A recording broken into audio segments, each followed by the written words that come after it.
Usifadhaike, kwa maana mimi ni Mungu wako, nitakutia nguvu na nitakusaidia katika miradi yako yote, katika project zako zote, katika uamuzi wako wa kuamua kumsimama na Mungu, kumcha Mungu.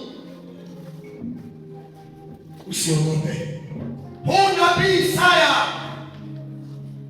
kuna wakati aliona woga inakuja, kuna wakati aliona kama ameshikwa, kuna wakati karama haitaniokoa, kuna wakati huduma haitaniokoa, lakini wakati au ushujaa kufanya hiyo kazi ya Mungu inasabiliwa na Mungu.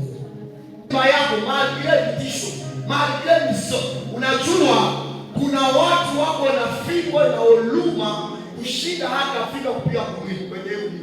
Ana maneno ya vitusi na ile neno inashinda hata kushinda kwa wanapiga maumivu. Angawaje ile yote, usiogope, jenga nyumba yako.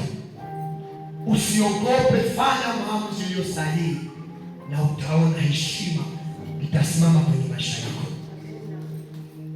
Usione leo wazee wanazeeka wako pamoja. Usione watu wanakuwa na hivi na makalifiza za mrefu za mzee. Maana yake punge makwezi wako pale ni kwa sababu waliona dhamini, hawakuogopa, wakatishwa na watu, hawakuogopa, wakasukumiwa na mchawi, hawakuogopa, wakafanya hivi na kile, hawakuogopa, wakasema mimi na wewe na mimi na wewe. Kama Mungu pamoja na wewe, nataka